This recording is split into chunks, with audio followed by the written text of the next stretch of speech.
Hey everyone, Will from All Electric back again with another video, and today we are going to do a complete install of these rear lockers.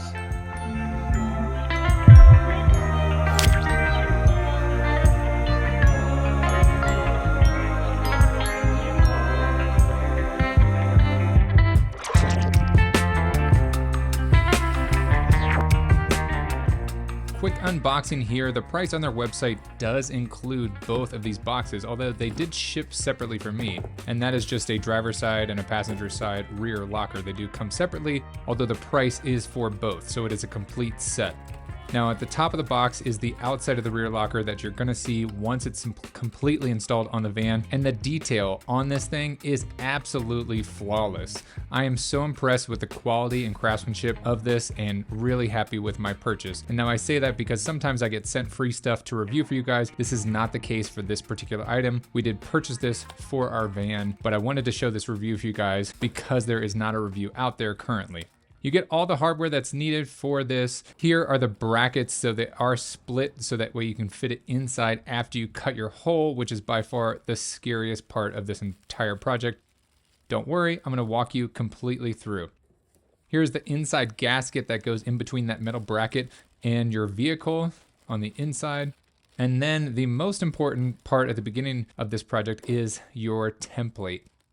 So we are gonna get started with just the template. Definitely grab some masking tape, and I'm gonna show you exactly how I laid out the template on my van. Start with a clean surface, so good idea to Windex or spray your van.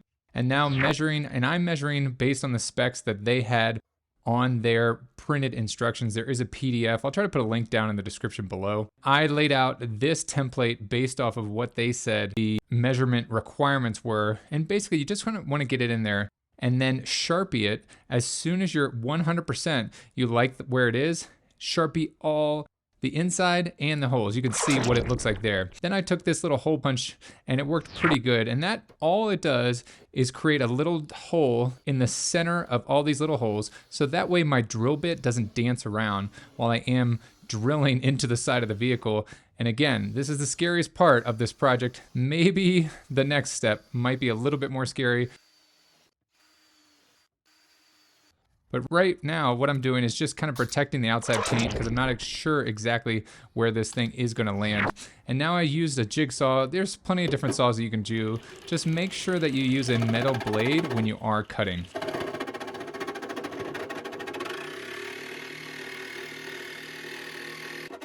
Now I found a jigsaw was easiest for me to make sure I stayed directly on that line. And again, this is one of the most important steps, so just take your time with this step and really go slow to ensure that you get the best cut possible.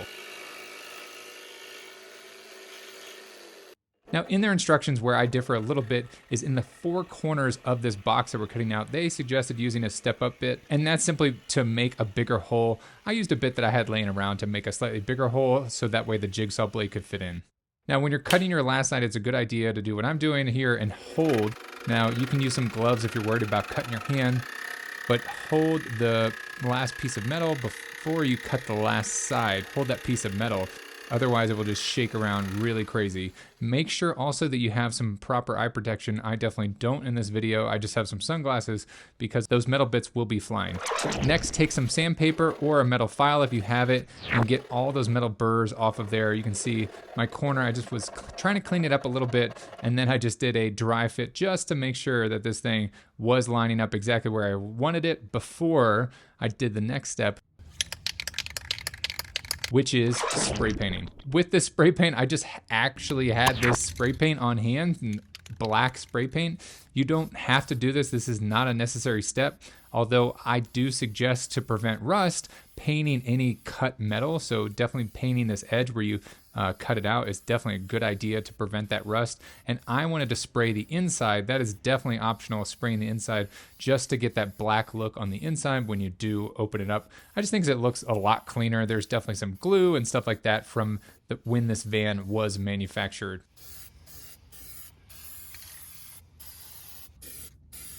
And you can see I definitely put on several coats. I let it dry for 10-15 minutes, came back, and then put on an additional coat to make sure it was nice and thick in there. Good idea, as you see right there, I did have some overspray. Just leave that masking tape on or mask up around the area so you don't get any overspray on the van. Then I took this little brush, sprayed some Rust-Oleum. Again, you want that anti-rust paint, and just put it on this little piece of trash paper plate here just to get any sort of cut edge and make sure I had a really good coverage on all these cut edges.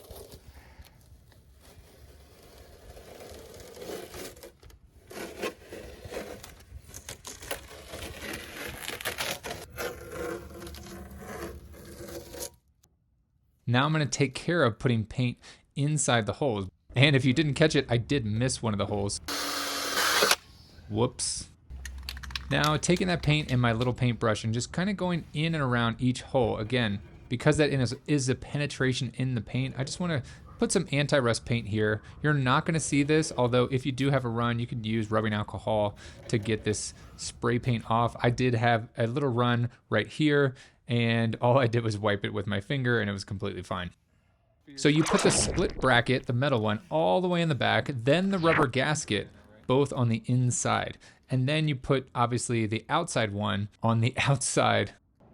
The 4 bolts that go closest to the tire don't get this washer and nut here. They actually screw in, and that Flatline Van Co saved you a ton of time because it does get really tight in this particular angle over here on this right-hand side of this rear locker.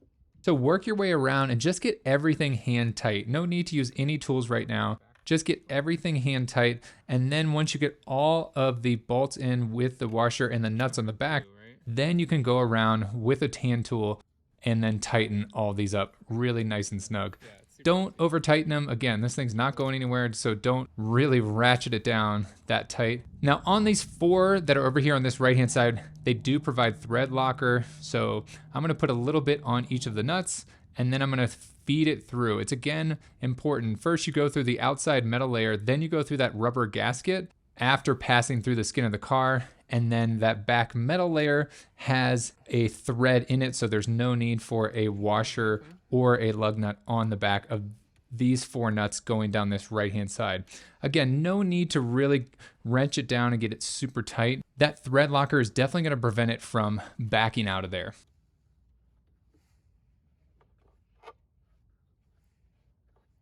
And now that all the bolts are in there, we can go around with the tools and tighten all of these down. Once those are all tight, you are done. Now the only problem I had was near the wheel side, and this happened on both the passenger side and driver side. You can see how it got really tight there, kind of near the second bolt down, and that's just where the door is actually closing. You can see that it's just kind of rubbing a little bit. Now when I would push on it hard enough, it would go right into place. So I don't know, it almost seems to me that it has to do with the curvature of the van right there. Really minimal. Other than that, fit and finish is 100% on these rear lockers. Overall, very happy with how easy and DIY this install was. And definitely, if you're hesitant and wondering if you can tackle this, you definitely can if you feel confident doing everything that I just showed in this video. There you have it. That is the full install of these lockers. If you want to pick up some of these, click the affiliate link right below the like button. I hope you guys liked this video. If you did, please give it a thumbs up. Thanks so much for watching. Share this video with a friend, and don't forget to hit the subscribe button. As always, I will catch you guys in the next one. See ya.